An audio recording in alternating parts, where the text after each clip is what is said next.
Before we begin our journey, I would just like to say this thing that I have been wanting to say for a long time. I love Michael Bay. I do. I love Michael Bay. It has been a difficult thing to love for the past 15 years, I agree. But deep down in my heart, I love this dumb filmmaker so much. And I will explain why first, before we take a look at his 2019 Netflix movie. When I saw The Rock back in 1986, I thought it was the most awesome thing I had ever seen. It was shot in a different way. The music was so different. It had such pace. It was just great. Granted, it was a bit dumb, but it still had this weight around it, and it was made in a way that was a little bit different. Reason was Michael Bay, of course, was not a regular filmmaker. He made commercials. He made music videos, stuff like that, before he started making movies. Therefore, his movies were shot to resemble the very fake and very, odd little world that advertisement is. And it worked. It worked amazing. But it became difficult to love Michael Bay and his dumb action movie explosion silliness when the Transformers movies started rolling around. I was never really a big fan of them. I liked the spectacle of them, but all the explosions looked like fireworks, and the stories were just so dumb, and the movies were so overlong, and the characters were so lame, and then the Transformers movies really started to tanking in a massive way. And I forgot why I actually loved Michael Bay in the first place, and I thought, no, he's actually the worst thing that ever happened to movies. I thought everybody else was right. That was what I was thinking, until I saw 6 Underground. Let's take a look, shall we?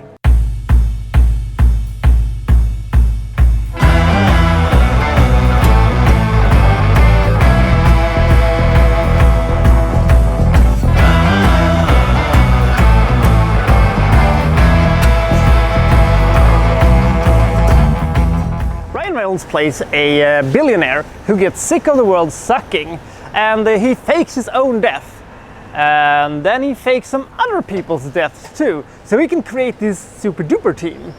Insert Deadpool 2 reference here. And he decides that they're gonna do good in the world. What's first on their agenda? To topple the dictatorship of the fictional country of Turkestan. Turkestan is like a combination of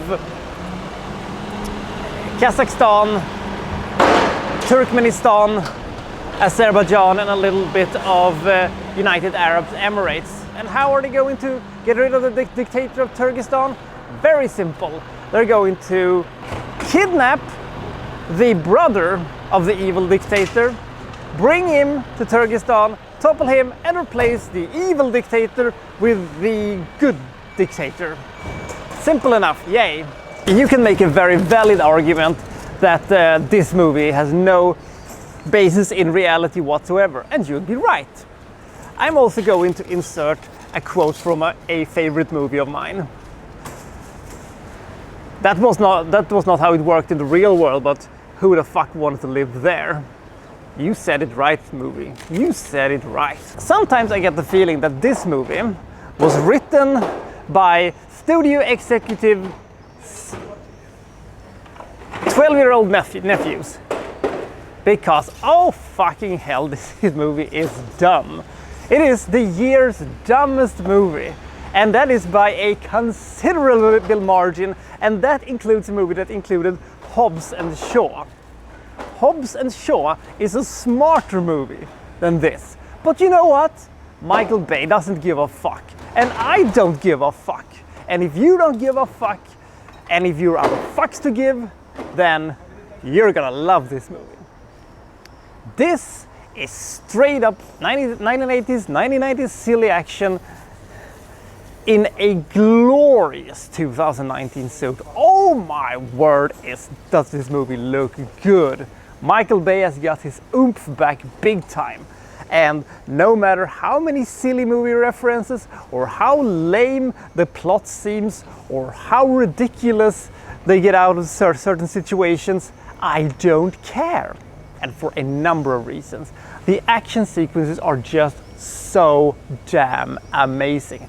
The car chase here in Florence, for instance, it is amazing. The fight sequences in Hong Kong, the incredibly silly fight on the boat in Turkestan, it is fucking great. The movie just whooshes along, and at no point was I looking at my watch. At no point did I think, well, move along, shall we move? Can we move along? Michael Bay's just thought, let's move along, shall we?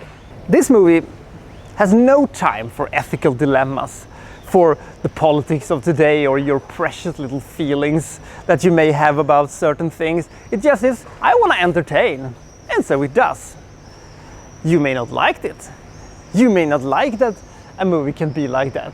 But not every movie can be a super gritty, super realistic take on the world on espionage, and, you know, not every movie must make total sense.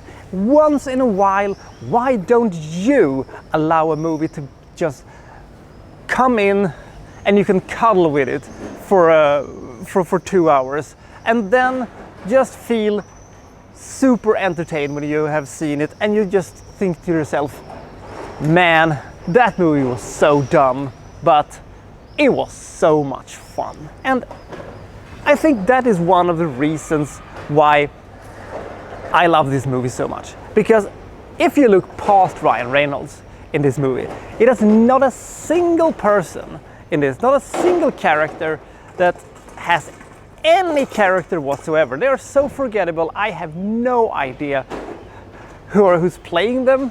Maybe this is me just playing the what if game, but if Ryan Reynolds wouldn't have been, you know, Red Bull and being, you know, one of my favorite characters of all time, maybe if they would have gotten, you know, what if they would have had a not so charismatic dude in this one? Some, you know, okay actor, but who is a bit boring.